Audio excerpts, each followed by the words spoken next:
So, a very warm welcome to you all, and welcome in our webinar on sales, marketing, and the power of behavioral psychology.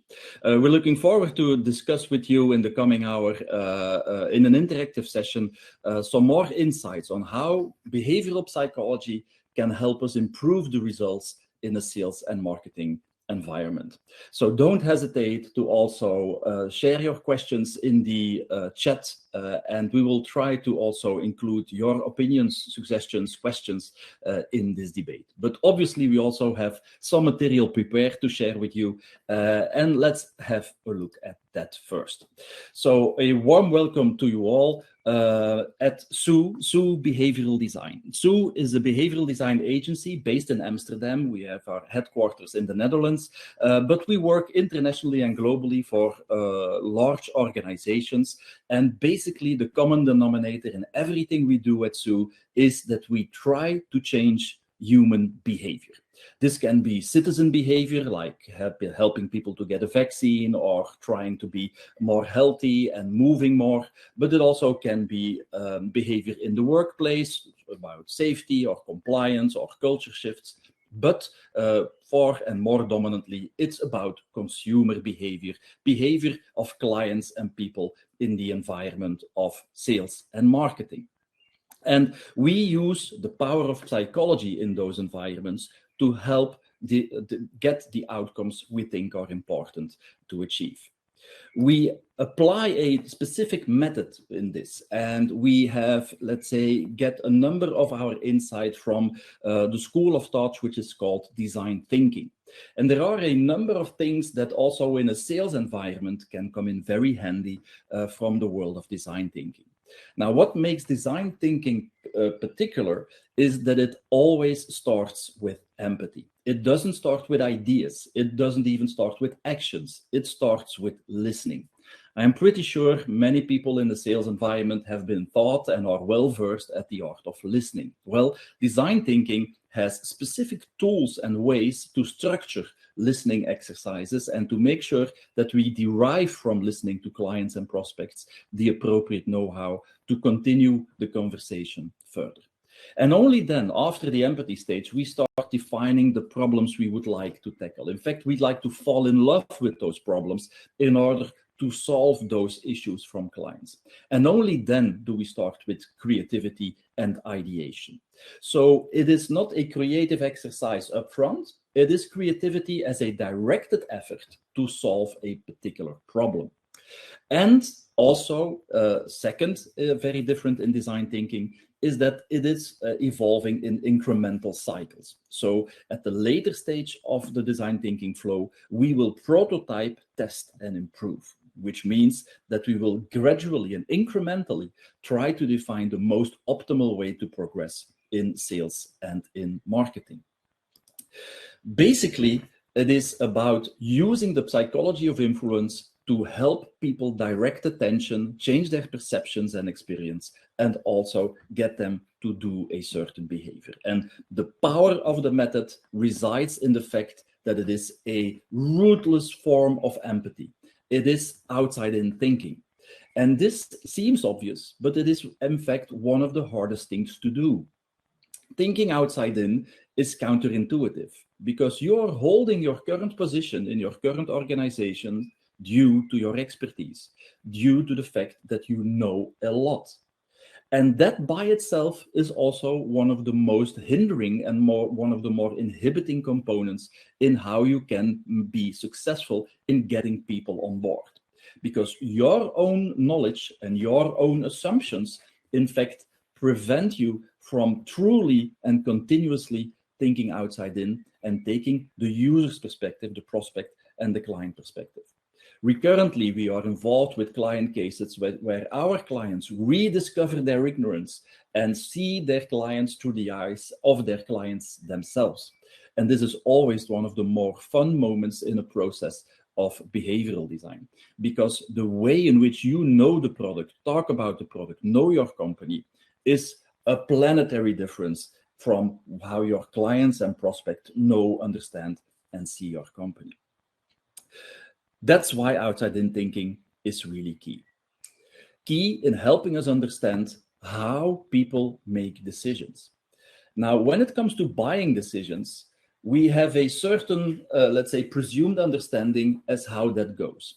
And this is predominantly the model that has been introduced in the West and in the world, basically, since the 16th, 17th century. And it's pitching man as man the thinker. Your client is a rational human being. The person thinks and equates, and after wise consideration, that person will optimize the most best decision out of the many options there are to decide between.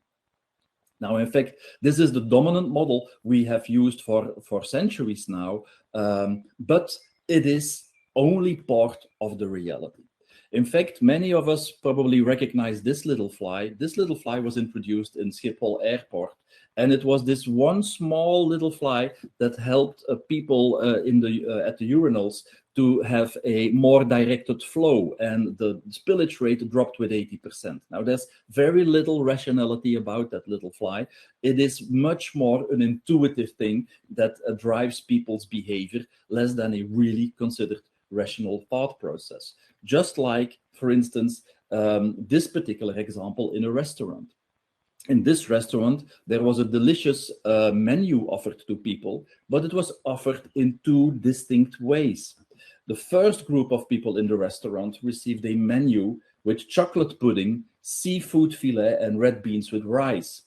And the other half of the restaurant received a menu which was satin chocolate pudding, succulent Italian seafood fillet, and Cajun red beans with rice. Now, as you can see in the numbers here, the menu with the more descriptive wording had a higher appeal. And rationally, we can explain this because it does sound more attractive. But what is really peculiar is that it also tasted better. And rationally, we have a really hard time explaining this, as it was the same food. So obviously, next to this rational component in human behavior, we are continuously witnessing irrational human behavior. And some of you even might have seen pictures like these a couple of months ago, when we all went in the big toilet paper wars at the beginning of the COVID pandemic. A truly irrational behavior, but irrationally understandable, because people need some action perspective when in a crisis, and they follow psychologically the herd behavior. And if it is, for this case, toilet paper, we all start collecting toilet paper just to do something. It's an irrational need. It's an urge, much more than a rational behavior. That is part of how people behave. Now, this brings us to a really important first conclusion of this webinar. Because there was this famous psychologist, he's called Kahneman, and Kahneman is a psychologist, received the Nobel Prize of Economics. Now, this is odd as a psychologist, but obviously it also has probably to do with the fact that there is no Nobel Prize in psychology to begin with. But he received the one in economics because what he did a meta-study. And he started studying studies of other scientists as to how people actually make purchase decisions and behavior decisions. And much to his own astoundment, he discovered that this view of people as being rational, considerate, thought processing people, how they make decisions, proved far from the truth. In fact, it is true, but it is only true for a specific part of the decisions people make. The vast majority of the decisions people make are taken with what he calls system one, the first system. It's the system as the default system we use to make up our mind and decisions. And it's not a fully rationally operating system. It's much more driven by instinct, intuition, automatic, fast, and unconscious behavior. In fact, only a small minority, and some people say it's 2, others 4, others 6%, but regardless of the actual percentage, it's just a very limited number of decisions where we truly take the mental effort of thinking slowly and deliberately about a specific decision. Now, understanding the fact that we take a lot of decisions on a day. Not sure whether you have any idea how many decisions you have taken today from the morning until now, but scientific evidence creates sort of a bandwidth of decisions that the average person on an average day takes about 30 to 35,000 decisions daily. Now, these are decisions like, do I brush my teeth first and then get dressed, or do I get dressed and then brush my teeth? It's not the type of decisions like my brain is directing my kidneys to clean my blood flow. These are really decisions where you as a person could make a different route and where you decide to make up your mind differently. Now, from these 35,000 decisions, about 95% of these are taken by System 1. And there's a good reason why that's the case. The reason being that making decisions asks a lot of mental effort. And mental effort is very energy consuming. Your brain is the single biggest energy consumer of your body. 20% of all the calories you will burn today will be burned by your brain's activity. And this is why it has been evolutionarily evolved to work efficiently. You could also say to be lazy, because efficiency and laziness are somewhat of the same idea. It's optimizing the flow. So this is why many decisions, including sales decisions, are driven by System 1. They're instinctive, they're intuitive, and they are there because your brain doesn't want to think a lot about them. Now, I'll show you this example. And just for yourself, you can, in the next slide, try to answer both questions as soon as you can answer them. So for yourself, try to answer both questions. Here we go. Now, obviously, the first question wasn't that hard to answer. The second is quite more complex. But the interesting part is both these questions you answered with your System 1. In fact, the first one you didn't answer as a calculation. You recognized the first one. So you knew 1 plus 1 equals 2. You knew this, and it was not calculation that you did, it was recognition that you did. And even more interestingly, the second one, you stopped calculating. At least I hope so. If you're now still calculating those multiplications, you can stop. But I can assure you, about 99.9% of all people don't even start calculating. And interestingly enough, this is also your System 1 taking a decision. It's System 1 deciding that it's not worth your brain effort. It's too demanding, it's too much effort to do, so you don't do it. This indeed is indicative of how System 1 drives also your own decisions and behavior when you make up your mind. Now, don't understand System 1 and System 2 as being really two separate, physically separated systems in the brain, because they aren't. They are in sync with each other, and one system influences the other. In fact, a lot of System 1 has been learned by System 2 over time. Remember, for instance, the first time you needed to learn to drive a car, it was that tiring. When you came out of the car after your first hour of car lessons, you were exhausted probably, because it demanded a lot of mental effort for you to drive, to look at the other people in traffic, to see all the traffic signs, to manage traffic, to basically do all the handlings that you need to do while driving a car.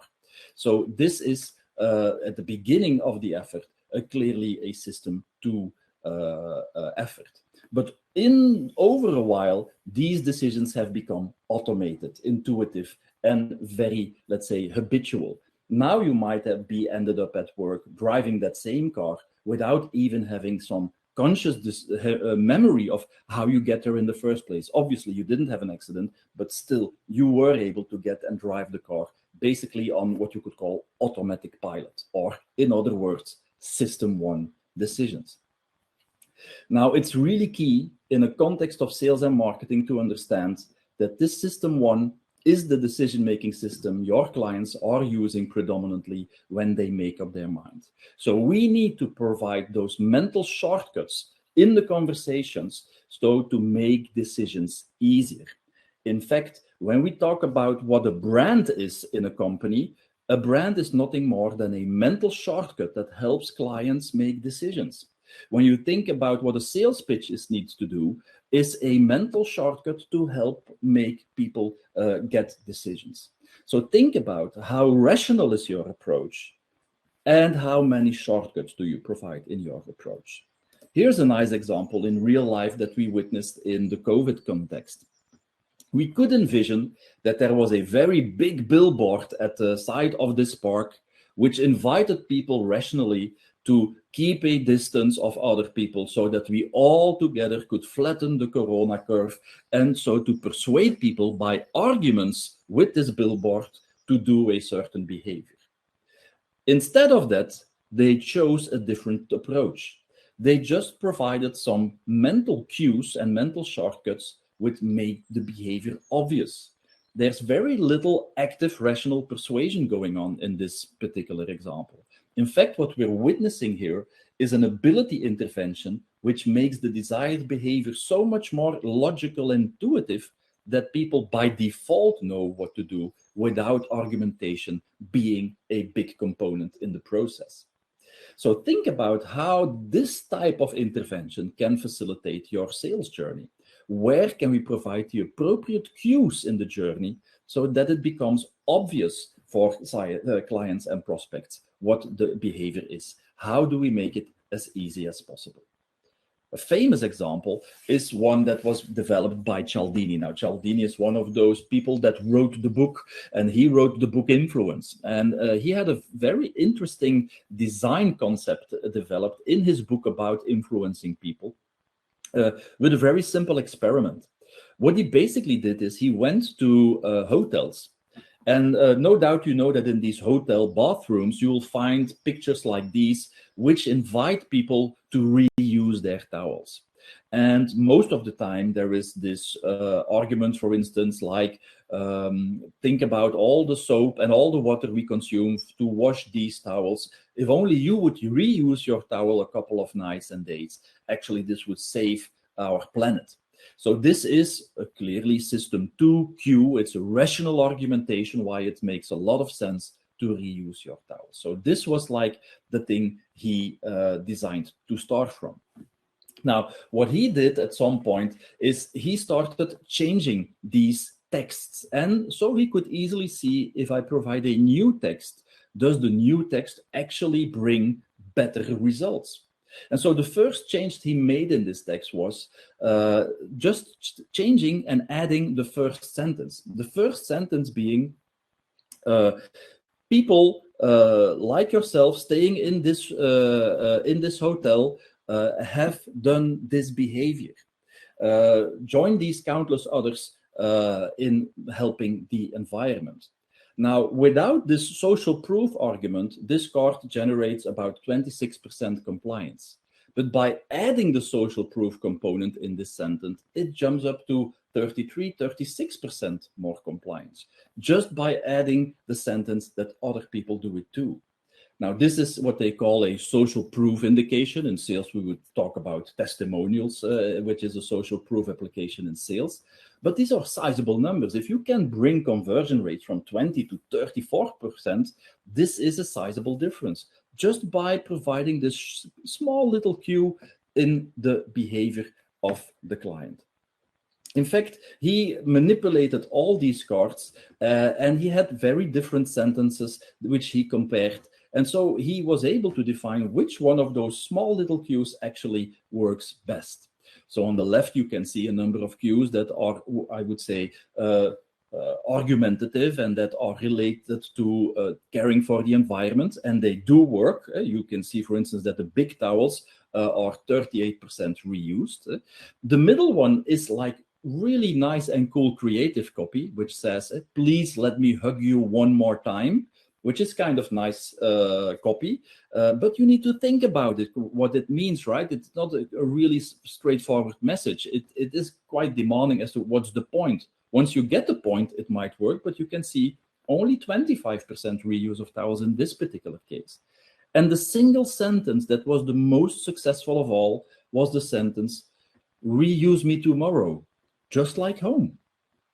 It almost achieved a 50% reuse percentage, which is awesome. It's like 15 percentage points more than the argumentative nature call and environmental call that we had on the first exercise. just by changing this little mental cue. So in all, as a first conclusion of this webinar, I think it's key to say that you should never underestimate the irrationality of your target audience. This is what behavioral psychology takes as a starting point. We don't take your clients as rational decision-making econs that operate like robots and make smart, rational, self-interest, cost-benefit decisions. No, we consider them as humans that are prejudiced, irrational, impulsive, lazy, and they are constantly on the lookout for shortcuts to help them make up their mind. So basically, what happens in the world is that the world is designed by econs, but it's hacked by humans. And what you see here on this picture actually is also what's literally happening in the mind of your client. There is a rational route of decision making, but people, if at all possible, try to take a shortcut.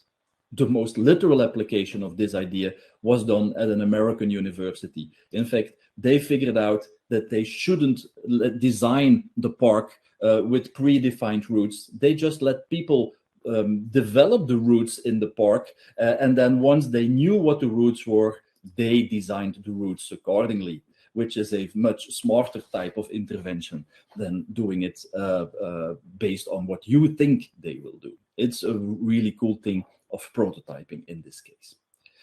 Second takeaway I'd like to share with you is that people don't buy your product or they don't buy your service. They buy something else. They buy something that does a job for them. Now, this idea comes from the late Clayton Christensen, a Harvard professor that actually developed the notion of job to be done. And there are different versions and framings of it. Some people call it in marketing the reason to believe or the reason to buy or the unique buying point. But Clayton Christensen coined it as the job to be done or the underlying why, the motivation. And basically, he has this great clip, which we won't show you, but you can find it on YouTube, but I'll briefly explain it to you. What his point is that he's making when trying to explain what a job is. Because at some point, he was a consultant at Burger King, the great fast food chain in the US. And they were trying to goose up the sales of their milkshakes. So they wanted to sell more milkshake. And so they studied this thing left and right, and the taste and the size. And so they did all kinds of studies. But regardless of what they did, they weren't really able to get a sufficient increase in sales that made them sufficiently happy. So at one point, Clayton's team got involved, and they started their process with basically asking a different question. And the question he asked is, what job does the milkshake have? And that's obviously kind of an odd question to ask in that way. So they kind of reframed this question like, can you tell us when you consume this product, at what moment that you consume the product, or why is that important for you at that moment? So, and they gradually discovered that most clients actually bought these milkshakes in the morning, about between 7:30 and 9:30 in the morning. Most clients actually came with their car. And they didn't consume the milkshake at the Burger King, they took the milkshake with them. So they could derive from all these interviews and observations they did from the real human behavior that this milkshake actually had a particular job. The job in this case being, it's a commute breakfast. It's a breakfast on the go. It's something that allows me to eat while driving, and it serves its purpose perfectly. Because there are other alternatives that do the same job. For instance, I could eat a donut or a bagel, but then not crumbs all over my clothes, and that's not nice. Or I could eat some candy, but that's not really healthy. In fact, when you think about it, the milkshake did the job of the remote commutable breakfast better than all the other products. And once you understand the job of the milkshake, it becomes more obvious how you can improve the milkshake.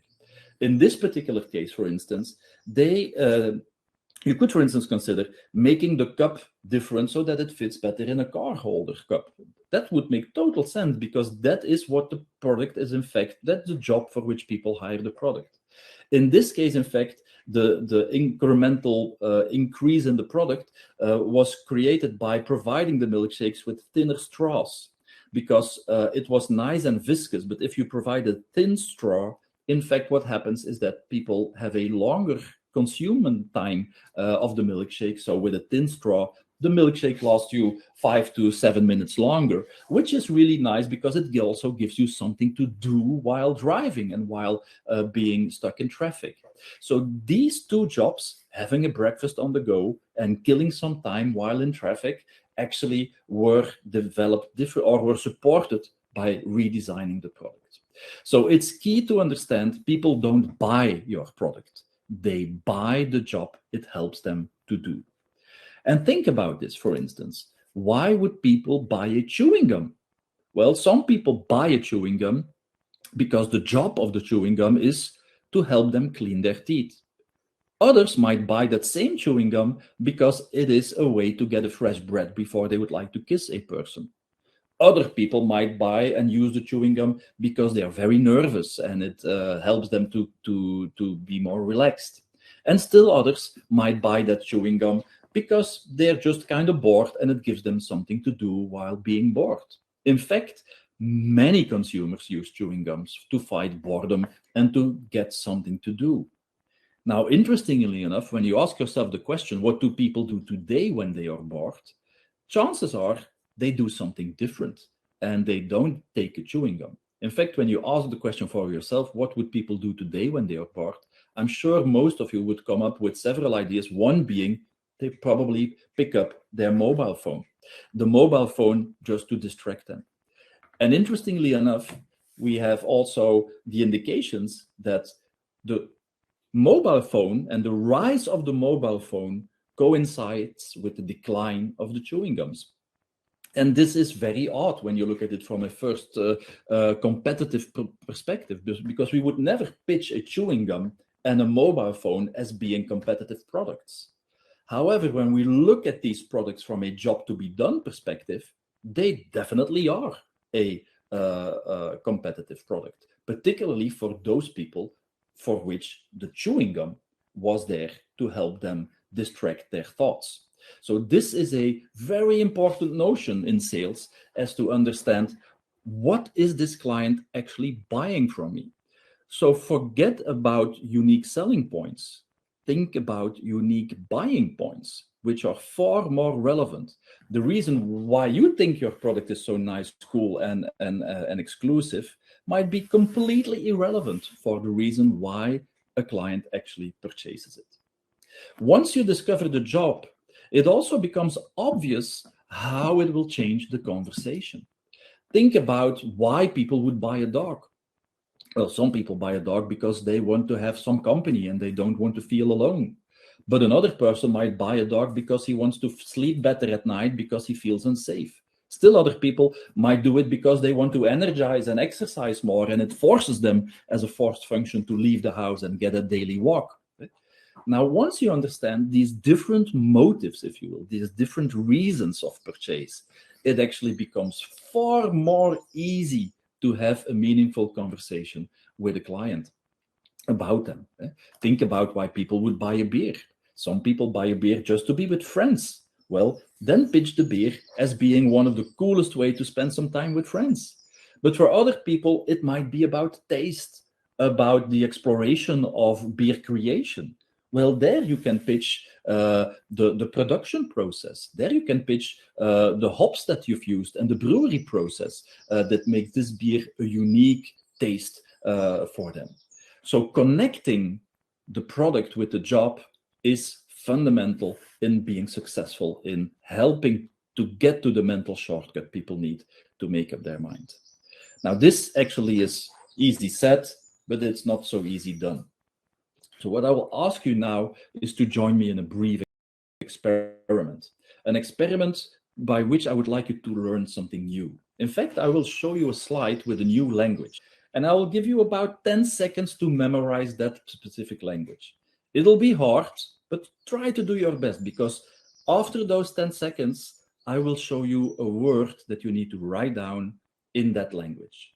So try to join me and memorize this code for the next 8 to 10 seconds. Don't write it over. It's not a copy exercise. It's a mental memory exercise. So give yourself 10 seconds to memorize what you're seeing now.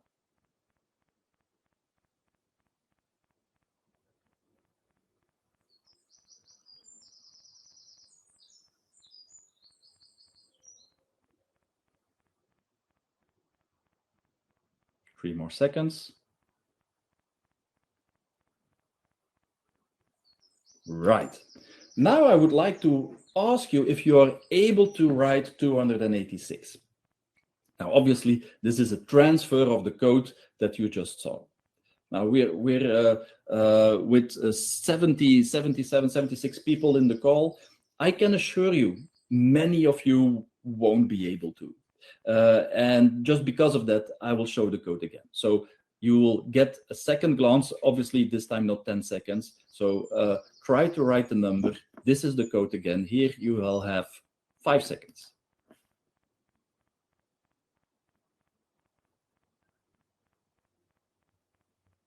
Great. But are you able now to write this particular number? Well, many of you now would be able to write 286 because obviously you're primed to challenge the code based from the previous number. However, introducing this particular new number for many of you will say, didn't focus on the 491. I was gazing to the 286. And obviously, if you can't do this, this makes perfect sense. It is a really hard exercise. Nobody can.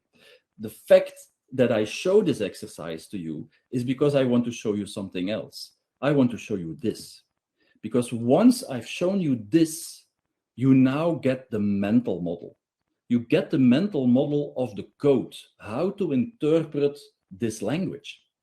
In fact, now you can see that the 2 probably was the U, and the 5 was a square, and the 8 was a reversed U. So now you have a mental model that helps you make sense of the code. And if I would tell everybody now, write down the number 2,475,923, everybody could do it instantly because you have a mental model that allows you to make sense of the code.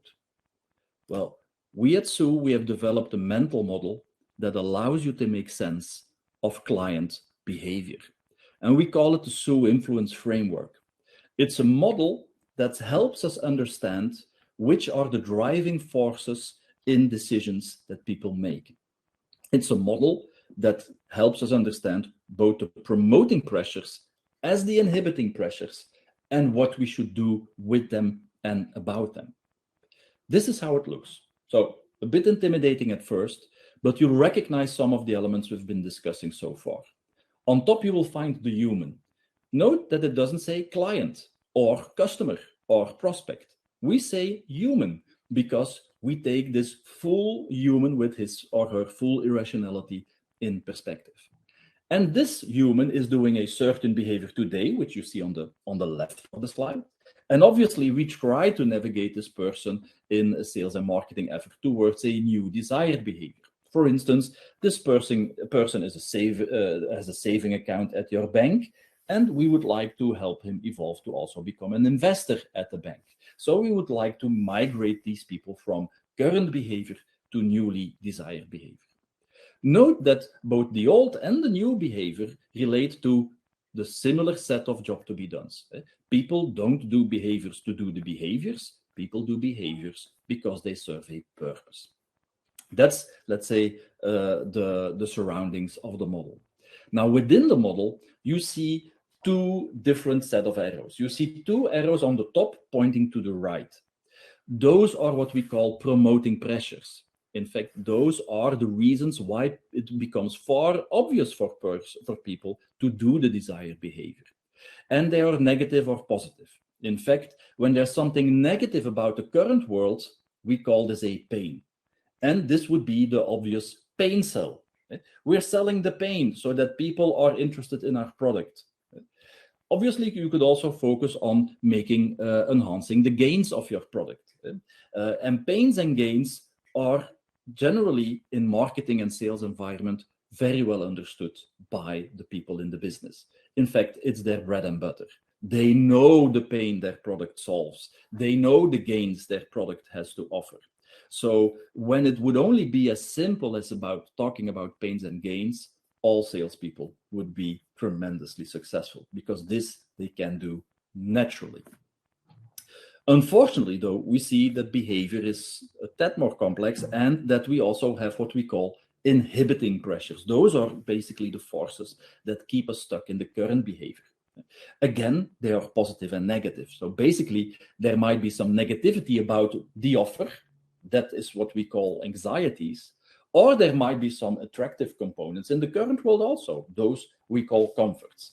These are just semantics. We could have called them other words, but it helps to frame debates about clients, prospects, and humans as to their behavior. Because once you express and see that as being a pain or a gain or a comfort or an anxiety, it becomes really clear as to what we should do with this particular type of statement.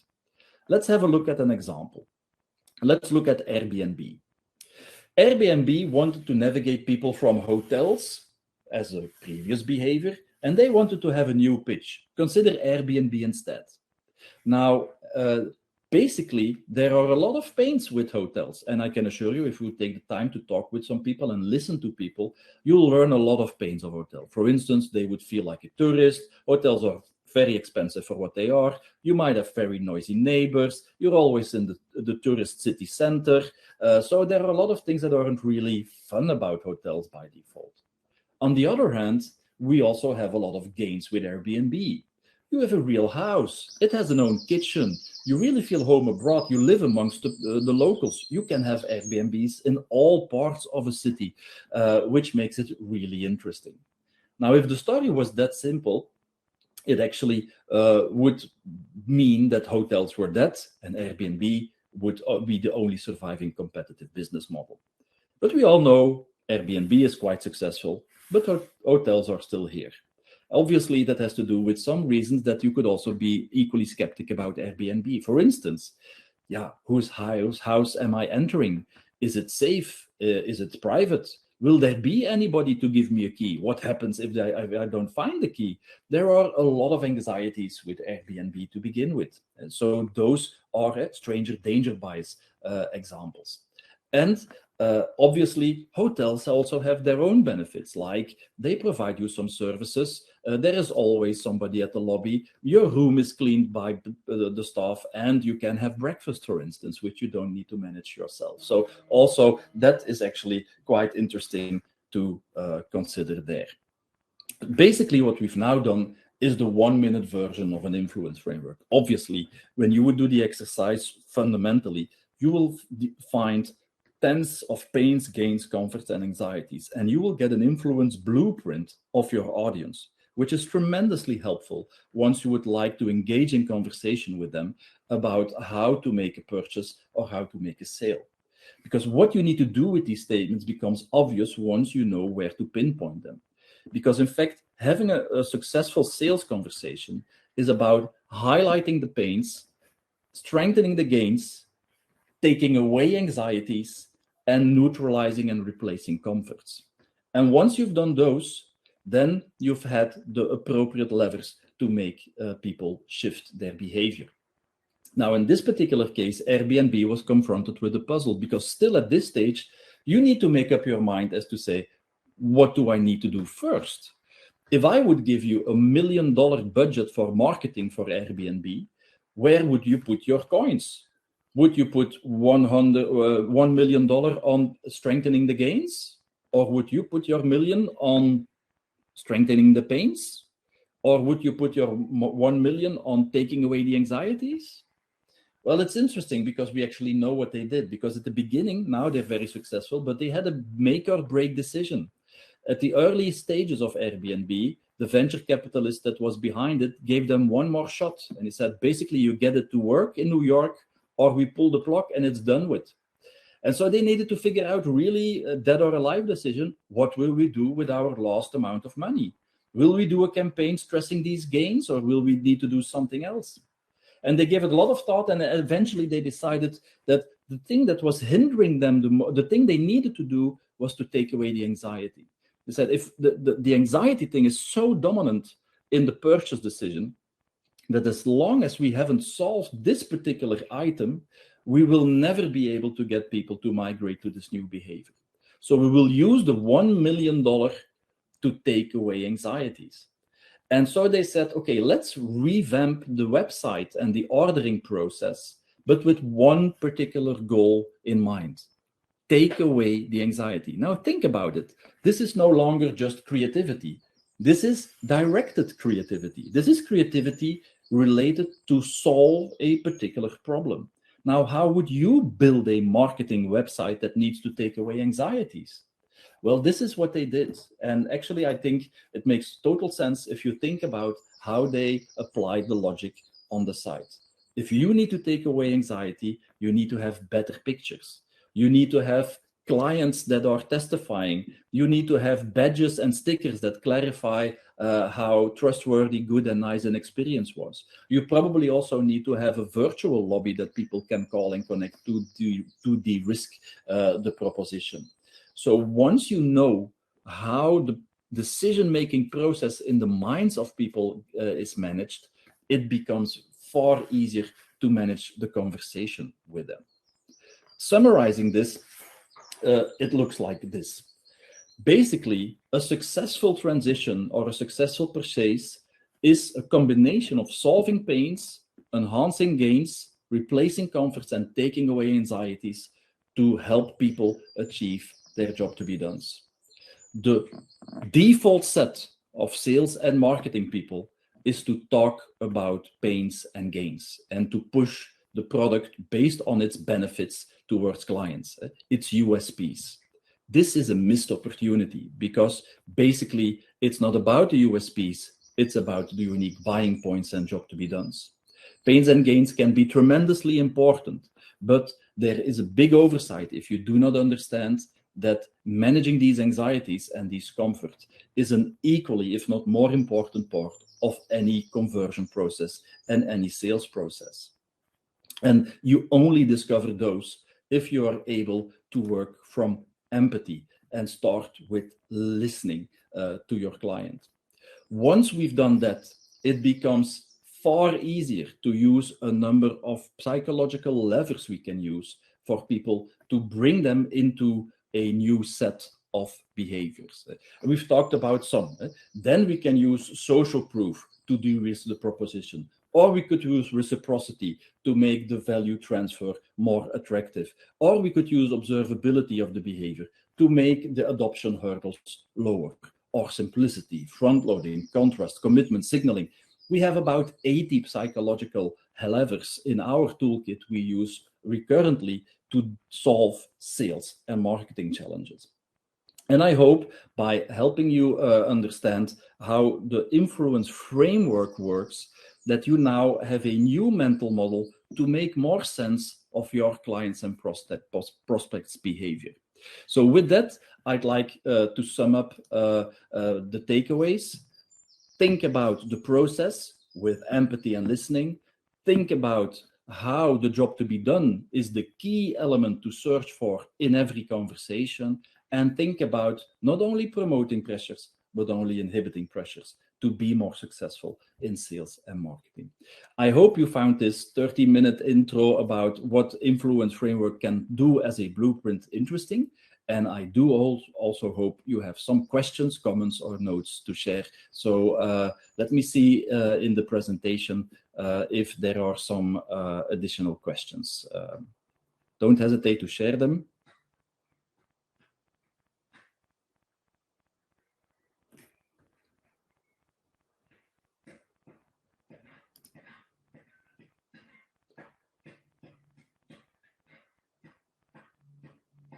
I see some practical questions. Will there be a recording? Yes, the SOO webinar is recorded, just like the following SOO webinars also, which we will be presenting in the next weeks. So if you would like to have a review about these recordings, don't hesitate. They will be made available. So practically everything will be shared with you. Also, when you're registered, you will receive an email with follow-up information and the recording. So that definitely is part of your subscription that you've done now in our free webinars. Okay, I don't see any further questions. So with that, I would like to thank you all for your participation in this webinar. I wish you a super cool day, and hopefully you'll be able to apply some of these insights in your sales and marketing journey. So have a really nice day. Bye-bye.